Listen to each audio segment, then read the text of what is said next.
మిత్రులారా, ఈరోజు వీడియో మీ వెన్నులో వణుకు పుట్టిస్తుంది. ఎందుకంటే మనం కలిసి ఆ లోతైన చీకటి మూలలోకి చూడబోతున్నాం. సరిగ్గా 60 సంవత్సరాల క్రితం ఒక లోతైన రాజ్యం ఎక్కడ పాతిపెట్టబడిందో అక్కడ ప్రపంచంలోని అతిపెద్ద మరియు అత్యంత శక్తివంతమైన అంతరిక్ష సంస్థలు కూడా దీనిని ఎప్పుడూ విప్పలేకపోయాయి. అది అమెరికా యొక్క నాసా అయినా లేదా రష్యా యొక్క రాస్కాస్మోస్ అయినా ఎన్నడూ విప్పలేని రాజ్యం. సంవత్సరాలు గడిచాయి, దశాబ్దాలు మారాయి, సాంకేతికత భూమి నుండి ఆకాశానికి చేరుకుంది. కాని అంతరిక్షం యొక్క గుండెలో దాగి ఉన్న రహస్యం చెదిరిపోలేదు. కాని ఇప్పుడు ఆ రహస్యం వెల్లడి కానుంది. మరియు మనమందరం భారతీయులకు గర్వం, మరియు గర్వానికి గొప్ప మూలమేమిటంటే ఆ సత్యాన్ని మొత్తం ప్రపంచం ముందు వెలుగులోకి తెచ్చిన వ్యక్తి మరియు ఆ చీకటిలోకి కాంతి కిరణాన్ని ప్రకాశింపజేసిన వ్యక్తి మన ప్రియమైన భారతదేశం తప్ప మరెవరో కాదు. అవును స్నేహితులారా, మీరు నా మాట సరిగ్గా విన్నారు. ప్రపంచవ్యాప్తంగా ఉన్న శాస్త్రవేత్తలు ఈ పజిల్ను పరిష్కరించడానికి ప్రయత్నిస్తున్నారు. గత 60 సంవత్సరాలుగా ప్రయత్నిస్తున్నారు. ఇప్పుడు భారతదేశ బాహుబలి, మన స్వంత చంద్రయాన్ ప్రారంభించబోతోంది. ఆ దృశ్యాన్ని ఊహించుకోండి. 60 సంవత్సరాల క్రితం అంతరిక్షంలోని నిర్జన నిశ్శబ్దంలో ఒక రష్యన్ గూఢచారి అకస్మాత్తుగా అదృశ్యమయ్యాడు. అతను చంద్రుని కఠినమైన మరియు రాతి ఉపరితలంపై ఫుట్బాల్ లాగా దూసుకెళ్లి చీకటిలోకి దొర్లుతూ అదృశ్యమయ్యాడు. ఇప్పుడు 21వ శతాబ్దపు అతిపెద్ద ఆవిష్కరణ కృత్రిమ మేధస్సు. అతను చాలా సంవత్సరాలుగా దాక్కున్న పాతాళాన్ని కనుగొంది.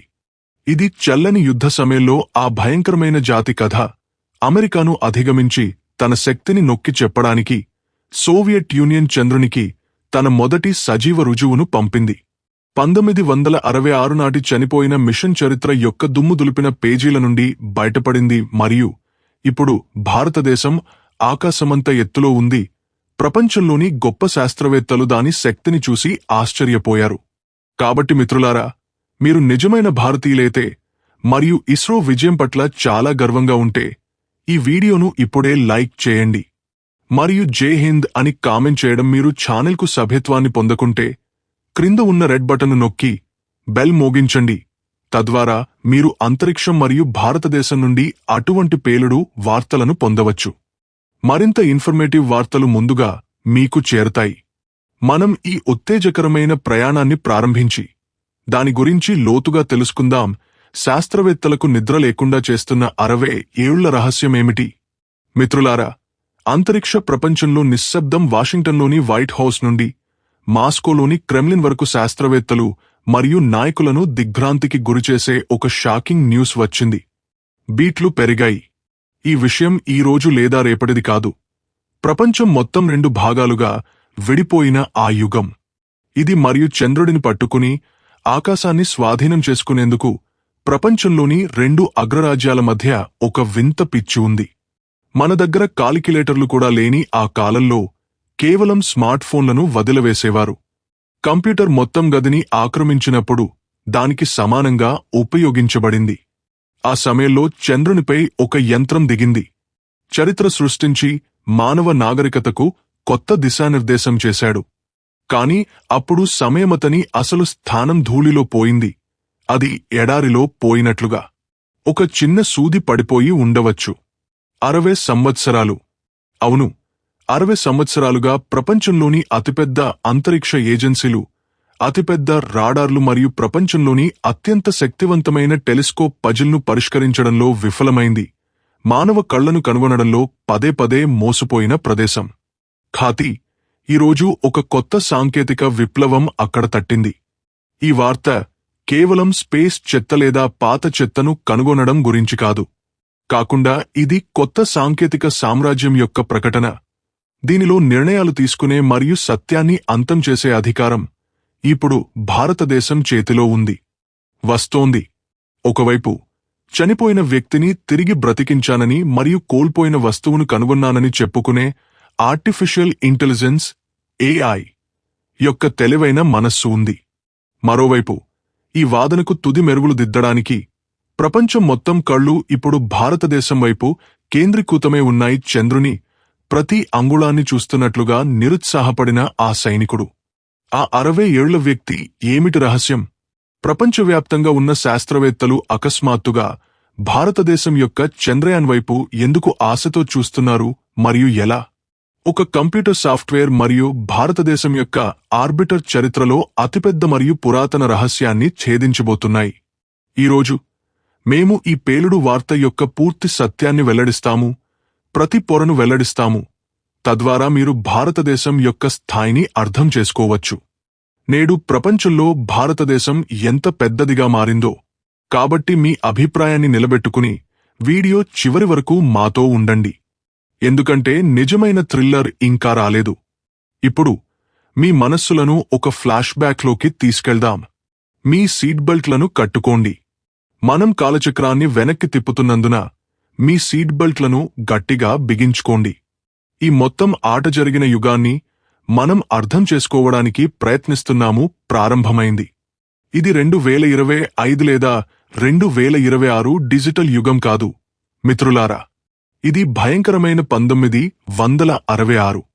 నేడు రష్యాగా మనకు తెలిసిన సోవియట్ యూనియన్ మరియు యునైటెడ్ స్టేట్స్ ఒకదానికొకటి అధిగమించడానికి ఎంత దూరం వెళ్లడానికైనా సిద్ధంగా ఉన్న యుగం.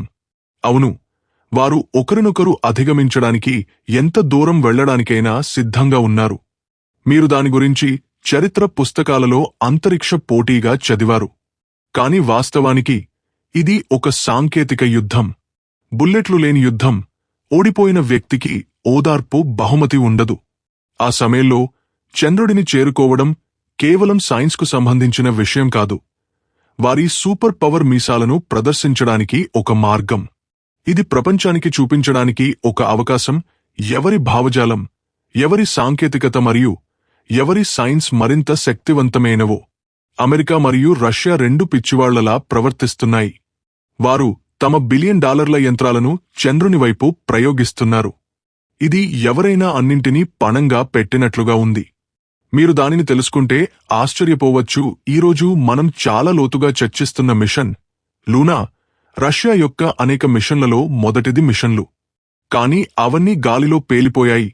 చంద్రుని దగ్గర దారి తప్పిపోయాయి లేదా చంద్రుని ఉపరితలంపై కూలిపోయాయి, వ్యర్థంగా మారాయి. Luna 4, Luna 5, Luna 6, Luna 7, Luna 8. ఇవి కేవలం పేర్లు లేదా సంఖ్యలు కాదు నా స్నేహితులారా. ఇవి ఆ బాధాకరమైన వాటి యొక్క పొడవైన జాబితా. వైఫల్యాలు. రష్యన్ శాస్త్రవేత్తలకు నిద్రలేని రాత్రులు ఇచ్చి వారిని తీసుకువచ్చిన ఆ చెదిరిపోయిన కలలు. నిరాశ అంచుకు చేరుకుంది. ఆ శాస్త్రవేత్తల మానసిక స్థితిని ఊహించుకోండి. ప్రతిసారీ రాకెట్ టేకాఫ్ అయినప్పుడు అంచనాలు పెరిగాయి. దేశం మొత్తం ఊపిరి పీల్చుకుని వేచి ఉంది మరియు ప్రతిసారీ అది విఫలమైంది. ఇంతలో అమెరికా తన నవ్వును దాచుకుని విజయానికి సిద్ధమవుతుండగా రష్యా కోపంగా ఉంది. సోవియట్ ప్రభుత్వం శాస్త్రవేత్తలపై ఒత్తిడి చాలా తీవ్రంగా ఉంది. ఇంజనీర్ల తలలపై తుపాకీ ఎల్లప్పుడూ వేలాడుతున్నట్లు అనిపించింది. ఆదేశాలు స్పష్టంగా మరియు కఠినంగా ఉన్నాయి.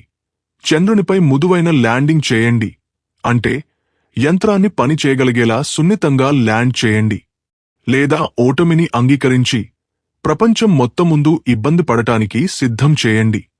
మరియు ఈ వ్యామోహం మధ్య ఈ పిచ్చి మరియు ఈ డువార్డే పరిస్థితి, ఆశ యొక్క చివరి కిరణం మసకబారబోతున్నప్పుడు లూనా 9 సిద్ధంగా ఉంది. ఇది సాధారణ అంతరిక్ష నౌక కాదు.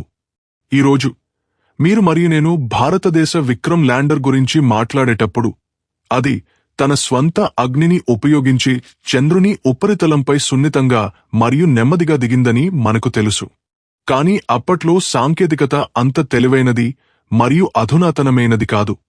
నేను చెప్పినట్లుగా కంప్యూటర్లు చాలా పెద్దవిగా మరియు పెళుసుగా ఉండేవి. ఆ సమయంలో మృదువైన ల్యాండింగ్ యొక్క అర్థాన్ని భిన్నంగా అర్థం చేసుకున్నారు. రష్యన్లు చాలా ట్రిక్ ఉపయోగించారు. అద్భుతమైన ఇంజనీరింగ్. నేటికి నాసాలోని అగ్ర ఇంజనీర్లు ఆశ్చర్యపోతున్నారు. వారు రాకెట్ ఉపయోగించి ల్యాండర్ను సున్నితంగా ల్యాండ్ చేయకూడదని నిర్ణయించుకున్నారు, ఎందుకంటే దానికి చాలా ఇంధనం అవసరం మరియు చాలా ప్రమాదకరం. బదులుగా వారు దానిని చంద్రుని ఉపరితలంపై పడవేస్తారు. అవును, మీరు విన్నది నిజమే. కాని అది విడిపోకుండా నిరోధించడానికి వారు చేసింది ఒక సైన్స్ ఫిక్షన్ చిత్రం లేదా ఒక గూఢచారి నవల నుండి వచ్చిన దానికంటే తక్కువ కాదు. ఇది చరిత్రను మార్చే మలుపు, మరియు అందుకే ఇది మిషన్ మిస్టరీగా మిగిలిపోయింది. కాని వారు ల్యాండింగ్ చేస్తున్న ప్రదేశం మరియు విధానం 60 సంవత్సరాల తర్వాత ఒక పెద్ద మిస్టరీగా మారుతుందని మరియు దానిని కనుగొనడం దాదాపు అసాధ్యమని వారికి తెలియదు. కాబట్టి ఆ ల్యాండింగ్ ఎలా జరిగింది మీరు తెలుసుకోవడం చాలా ముఖ్యం. ఎందుకంటే ఈరోజు దానిని కనుగొనడం ఎందుకు అంత కష్టమో మరియు భారతదేశం సహాయం ఎందుకు అవసరమో అప్పుడు మాత్రమే మీకు అర్థమవుతుంది. తేదీ 3 ఫిబ్రవరి 1966. లూనా 9 చంద్రుడిని సమీపించింది. దాని వేగం చాలా ఎక్కువగా ఉంది. తుపాకీ నుండి కాల్చిన బుల్లెట్లాగా అది చంద్రుని ఉపరితలం నుండి కొన్ని మీటర్ల ఎత్తులో ఉన్న వెంటనే ఒక సెన్సార్ సక్రియం చేయబడింది మరియు ల్యాండర్ను బయటకు పంపింది. అంటే అది విసిరివేయబడింది. కానీ వేచి ఉండండి, ఈ ల్యాండర్ ఒంటరిగా పడలేదు. దాని చుట్టూ గాలితో నిండిన బెలూన్ల బలమైన వలయం ఉంది. దీనిని ఎయిర్ బ్యాగ్స్ అని పిలుస్తారు. మీరు ఒక విలువైన గాజు వస్తువును థర్మోకోల్ లేదా బెలూన్లో చుట్టి అది విరిగిపోకుండా నిరోధించడానికి విసిరివేసినట్లుగా. ఈ 100 కిలోగ్రాముల స్టేషన్ బరువైన రాయిలా చప్పుడుతో పడలేదు. బదులుగా అది ఫుట్బాల్లాగా చంద్రుని ఉపరితలంపై పడిపోయిన తర్వాత ఆగిపోయింది.